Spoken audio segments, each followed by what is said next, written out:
بسم الله الرحمن الرحيم.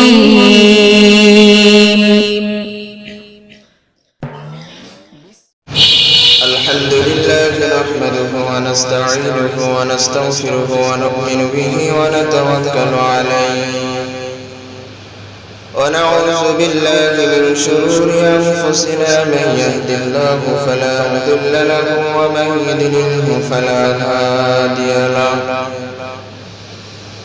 وأشهد أن لا إله إلا الله وحده لا شريك له وأشهد أن سيدنا ومولانا محمدا عبده ورسوله. أما بعد إن الله وملائكته يصلون على النبي يا أيها الذين آمنوا صلوا عليه وسلموا تسليما. সকলে দরুদ শরীফ পড়ি।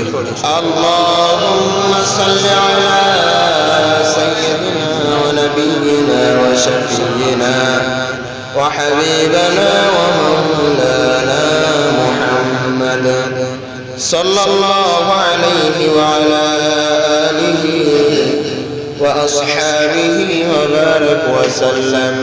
শুকর আল্লাহ জাল্লা শাআনুর দরবারে যে রব্বে কারীম আপনাকে আমাকে দীর্ঘ এক সপ্তাহ পর আবার জুমার বেলা মসজিদে আল্লাহর পক্ষ থেকে যখন আমরা ডাক শুনেছি হাইয়া আলাস সালাহ হাইয়া আলাল ফালাহ, আসো সালাত আদায়ের দিকে, আসো কল্যাণের দিকে, যখন আল্লাহর পক্ষ থেকে ডাক শুনেছি সে ডাকে সাড়া দিয়ে আমরা মসজিদে এসেছি। কিতাবের ভিতরে লেখছে আজানের জবাব দেওয়া সুন্নাত, এরপরে উপরে যে দেখে আর কিতাবের ভিতরে লাগছে আজানের জবাব দেওয়া ওয়াজিব। এখন আমি দেখলাম যে দুটোর ভিতরে তো খুবই পার্থক্য, সুন্নাত আর ওয়াজিব, অর্থাৎ সুন্নাত গায়রে মুআক্কাদা আর ওয়াজিব স্তর তো আর এক না, দুই কিতাবে দুই রকম কেন দেখলাম। আর আরেকটা জিনিস বুঝতে হবে যে শরীয়তের ভিতরে যত বিধিবিধান রয়েছে এক একটা বিধিবিধানের এক একটা স্তর রয়েছে, তাই নিষিদ্ধের দিক দিয়েও আর হুকুমের দিক দিয়েও, যেমন ফরজ, ওয়াজিব, সুন্নাত, সুন্নাতের ভিতরে আবার সুন্নাতে মুআক্কাদা, সুন্নাতে গায়রে মুআক্কাদা, আর নিষিদ্ধের দিক দিয়ে যেরকম হারাম, মাকরুহ, মাকরুহে তাহরিমি, মাকরুহে তানজিহ, এইগুলোর ভিতরে এইটা মেন করে আমাদের বের করে বেছে এরপরে আমল করা খুবই জরুরি হয়ে যায়। কিন্তু এই ফরজ, ওয়াজিব, সুন্নাত, মুস্তাহাব, লাস্টে যে মোবাহটা বাদ থাকুক, এই মুস্তাহাব পর্যন্ত সবই হুকুম আল্লাহ এবং আল্লাহর রাসূল থেকে। কিন্তু প্রশ্ন হচ্ছে কোনটা স্তর ফরজে গেল, কোনটার স্তর ওয়াজিবে গেল, কোনটার স্তর সুন্নাতে গেল, কোনটার স্তর মুস্তাহাবে গেল।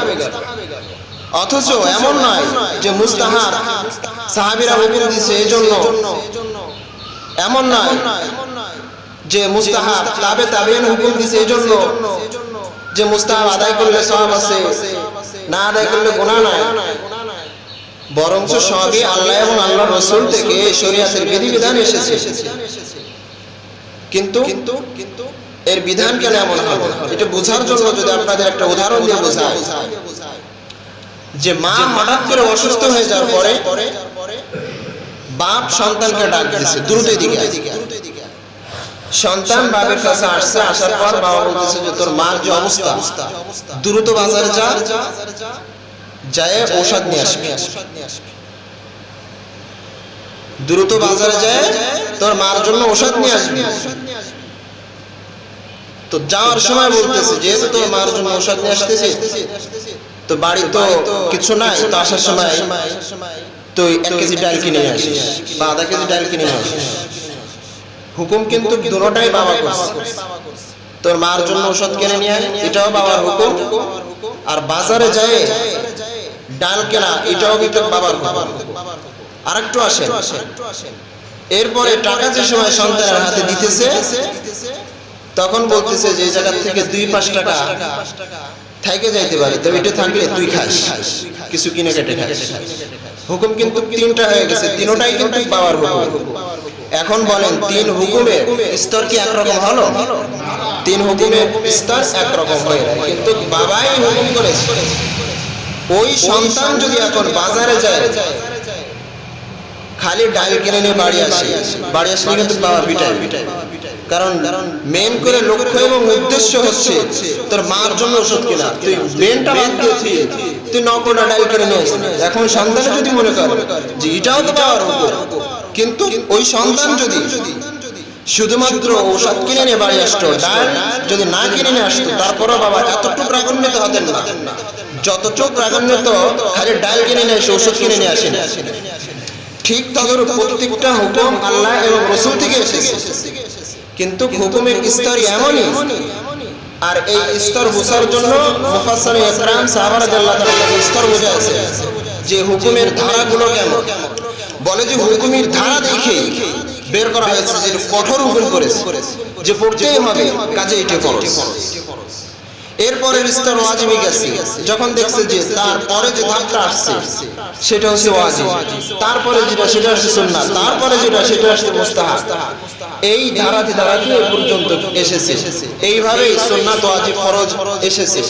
লাস্টে এসে এমন হচ্ছে যে সন্তানে বাবাকে, অর্থাৎ বাবা সন্তানকে টাকা দিয়েছিল যে তুমি এই টাকাটা নিয়ে যাও, এই টাকাটা তুমি কিছু খাও। এখন সে বাবা সন্তানের ইচ্ছার পর চলে গেছে। এখন যদি সন্তান ওই টাকা দিয়ে খাইতে পারে, না খেলেও বাবা তারপর রাগান্বিত হবে না, এমন কিছু না। ঠিক তাদের মুস্তাহাবের স্তরটাও এমন। আল্লাহ তাআলা হুকুম দিয়ে দিয়েছে, যদি কোনো ব্যক্তি এই হুকুম পালন করে তাহলে আল্লাহ তাআলা খুশি হবে, কিন্তু বেজার পাবে মুস্তাহাবের ক্ষেত্রে। কিন্তু কোনো ব্যক্তি যদি এমন করে ওই পাগল ছেলের মতো, সে ওষুধ না কিনে নিয়ে বাড়ি আসছে, এমন যেন আমাদের না হয়। আরো আসেন, অনেক মানুষ বলে যে মুস্তাহাবের স্তর তাহলে তো এত কম, তাহলে মুস্তাহাব আমরা ছেড়ে দিই, কারণ এটা তো আর গুনাহ হবে না, এটাই গুনাহ হবে না, তাহলে মুস্তাহাব ছেড়ে দিই, সুন্নাতের গায়রে মুআক্কাদা ছেড়ে দিই, সুন্নাত ছেড়ে দিই, ওয়াজিব ফরজের দিকে বেশি তাকিদ করি। অবশ্যই বেশি তাকিদ করবেন, কিন্তু মুস্তাহাব ছেড়ে দিবেন। মুস্তাহাবের পাওয়ার একালে কমায়া দিলেন, মুস্তাহাবকে নেক হিসেবে মোটে গুনলেনই না। এখনই আমার কথা শুনে যে তাহলে মুস্তাহাব তো কোনো গুনাহ হচ্ছে না, তাহলে পাওয়ারটা করতে যাব কিসের জন্য?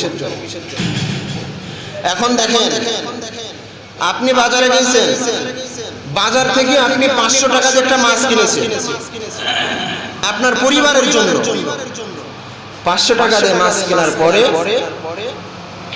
যখন বাজার থেকে আপনি বাড়ি আসবেন, মাত্র 5 টাকার বাদাম কিনে নিয়ে আসছেন। মাছটা 500 টাকার মাছটাও আপনার স্ত্রীর হাতে দিয়েছেন, আবার 5 টাকার বাদাম ভাজি এটাও আপনার স্ত্রীর হাতে দিয়েছেন। ওই মাছের থেকে 500 টাকার মাছের থেকেই কিন্তু ওই 5 টাকার বাদামে স্ত্রী কিন্তু বেশি খুশি হবে। তার মানে কি বেশি খুশি হবে? কারণ এই যে মাছটা আছে এটা একলার জন্য না, সবার জন্য। কারণ এই মাছটা তার দায়িত্ব, তার সংসারে দেওয়ার দায়িত্ব তার, সে কিনবে, এটা তার আবশ্যক, সে কিনে নিয়ে আসছে, তার দায়িত্ব সে পালন করছে। আর ওই যে 5 টাকার যে বাদাম কিনে নিয়ে আসছে এটা তার দায়িত্ব ছিল না, এটা হচ্ছে মহাব্বতে সে কাজটা করছে। কাজে স্ত্রী এই 500 টাকার মাছের থেকে 5 টাকার বাদাম পেয়ে বেশি খুশি হবে। ঠিক তদরূপ আল্লাহ তাআলার আশিকদের অবস্থাই হবে, যে ফরজ নামাজ আদায় করে এটা মুসলমান, এটা দায়িত্বই আমাদের, এটার থেকে কেউ পিছপা হইতে পারবে না। আর যে মসজিদের ভিতরে এসে 2 রাকাত নামাজ আদায় করবে, এটা হচ্ছে 5 টাকার বাজির মতো। এই 5 টাকার বাজিতে আল্লাহ তাআলা অনেক খুশি হয়ে যাবে, যে এটা তারপরে লাজিম করছিলাম না, এটা তারপরে আবশ্যক করছিলাম না, কিন্তু তারপরেও সেই বান্দা আমার মহব্বতে সে 2 রাকাত নামাজ পড়েছে, আল্লাহ তাআলা এই বান্দার পরে খুশি হয়েছে। আরেকটা বিষয় বুঝতে হবে, হাদিস শরীফের ভিতরে আসছে মুস্তাহাবদের জন্য একেবারে ছোট মনে করা যাবে না। হাদিস শরীফের ভিতরে আসছে কিয়ামতের ময়দানে যখন এই ফরজের কোনো ত্রুটি হয়ে যাবে, যখন ফরজের কোনো ত্রুটি হয়ে যাবে, যখন বান্দা হিসাব কিতাব দিবে, দেওয়ার পরে দেখবে যে ফরজে অনেক ত্রুটি এসে গেছে, তখন ফেরেশতারা আল্লাহ তাআলাকে বলবেন, আল্লাহ তোমার বান্দা তো ফরজ নামাজ আদায় করে গেছে, কিন্তু অনেক ত্রুটি দেখা যায়, এটা তো বেশি একটা গ্রহণযোগ্য হচ্ছে না, অনেক শূন্যতা দেখা যাচ্ছে, তখন হাদিস শরীফের ভিতরে আসছে আল্লাহ তাআলা ফেরেশতাদেরকে হুকুম দেবে, দেখো তার কোনো মুস্তাহাব আমল আছে কিনা, যদি থাকে তাহলে ফরজের স্তরে এনে পূরণ করে দাও। সুবহানাল্লাহ। মুস্তাহাবকে কিয়ামতের ময়দানে ফরজের স্তরে এনে পূরণ করে দাও। তখন এই মুস্তাহাবকে ফরজের স্তরে পূরণ করে দিয়ে আল্লাহ তাআলা বান্দাকে জান্নাতে দিয়ে দেবে। এখন আমি যে কথাটা বলছিলাম যে কিতাবে পড়লাম দুই রকম, একটা হচ্ছে আজানের জবাব দেওয়া, দেখলাম যে সুন্নাত, আর একটা দেখলাম ওয়াজিব। তো আমার নানা উনি এক মাদ্রাসার মুহাদ্দিস, এখনো অসুস্থ, বাড়িতে আছেন। তো নানার কাছে যখন যাইতাম, মুরব্বী ওরকম মুরব্বী উস্তাদের কাছে ওরকম সময় নিয়ে কথা বলা খুবই হয়। তো নানার কাছে যখন যাই তখন একটু কথাবার্তা বলি। তো তখন নানাকে বলতেছি যে আমি কেন কিতাবে দুই ধরনের হুকুম পাইলাম, এখন কোনটা সহি আর কোনটা সহি না, কোনটা মানবো কোনটা মানবো না। কিতাবে পড়লাম যে আজানের জবাব দেওয়া সুন্নাত, আবার আরেক কিতাবে পড়লাম আজানের জবাব দেওয়া ওয়াজিব। তখন আমার নানা আমাকে বলতেছিলেন, আমি নানার কাছে ক্লাসও করেছি, তখন বলতেছে যে বাপ সন্তানকে ডাক দিছে, ভালো করে বুঝতে হবে, বাপ সন্তানকে ডাক দিছে আব্দুর রহমান, ডাক দেওয়ার সাথে সাথে আব্দুর রহমান পাশের রুমেতে জবাব দিছে জি আব্বু, একটা জবাব দেওয়া। আর ডাক শোনার পর বাবা বলছে যে আমার কাছে আসো, তখন আব্দুর রহমান বাবার কাছে আসে না, মানে তারপরে বাবা বলছে দেখছো সন্তানকে আমি ডাকলাম, আমার ডাকের জবাব দিল, জবাব তো দিল, ডাক তো শুনলো যে জি আব্বু, বলে যে ওই ডাক শোনা ওই জবাব দেওয়া, ওই জবাব দেওয়া হয় না, জবাব দুই ধরনের হয়ে গেছে। বলে যে আব্দুর রহমানকে ডাক দিছে জি আব্বু বলছে, হচ্ছে এক ধরনের ডাক শোনা, আর আব্দুর রহমানকে ডাকছে যে আসো আমার কাছে, আব্দুর রহমান যখন বাবার কাছে আসবে হচ্ছে আরেক ধরনের ডাক শোনা, দুই ধরনের ডাক শোনা। তো আজানের জবাব দেওয়া যে ওয়াজিব এবং সুন্নাত, বলে যখন আজান দিবে আজানের প্রত্যেকটা বাক্য বলা, আজানের জবাব দেওয়া। আমরা অনেক সময় খুবই খেয়াল করবো, এনি কিন্তু বাকি থেকে যাচ্ছে, ওই ধরনেরটা ধরবো, যদি বেরেন্ট ওদিক ওদিক যায় তাহলে বুঝতে পারবেন না।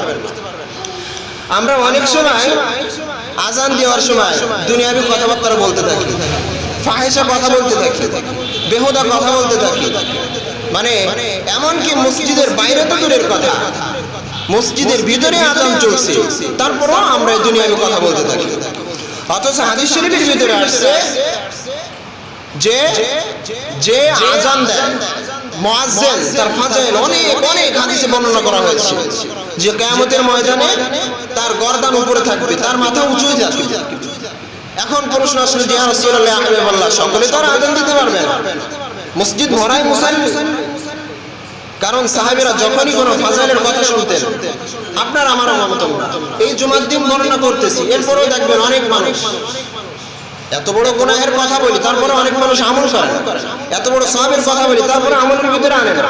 কিন্তু সাহাবীরা তেমন ছিলেন না, রাসূলের থেকে শুনছে মাত্রই আমল করার জন্য প্রতিযোগিতা শুরু করে দিতেন, শোনা মাত্রই।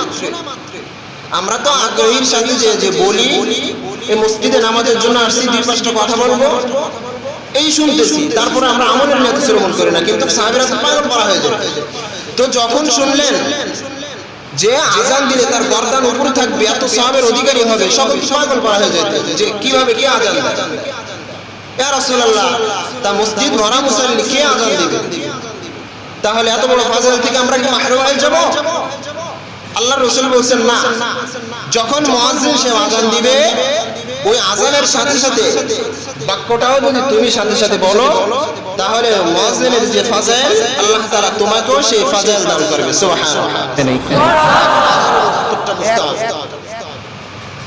যখন মুয়াজ্জিন সাহেব আজান দেয় আল্লাহু আকবার আল্লাহু আকবার, তখনই আমরা বলবো আল্লাহু আকবার আল্লাহু আকবার।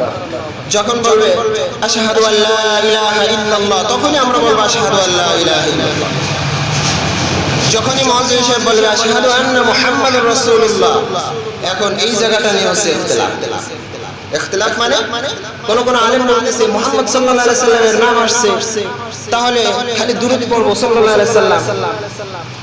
কিন্তু আমার তাহকিক করা মাসালা আপনাদেরকে বলতেছি, কারণ এই মাসালাটা নিয়ে আমার ঢাকায় এক হুজুরের সাথে জ্ঞান লাগছিল, যার কারণে আমি পরিপূর্ণভাবে তাহকিককৃত মাসালা এজন্য আপনাদের কাছে খোলাসা বলতে পারতেছি, বিশ্বাসের সাথে আমল করতে পারে। যখন আশহাদু আন্না মুহাম্মাদুর রাসূলুল্লাহ বলবো, তখনই মুয়াজ্জিন সাহেব আশহাদু আন্না মুহাম্মাদুর রাসূলুল্লাহ বলবে, আমরাও আশহাদু আন্না মুহাম্মাদুর রাসূলুল্লাহ বলবো। এখন যারা বলে যে সাল্লাল্লাহু আলাইহি সাল্লাম বলতে হবে, এইটা একটু বলতে হবে, তারা কোন হাদিসের পরিপ্রেক্ষিতে বলে?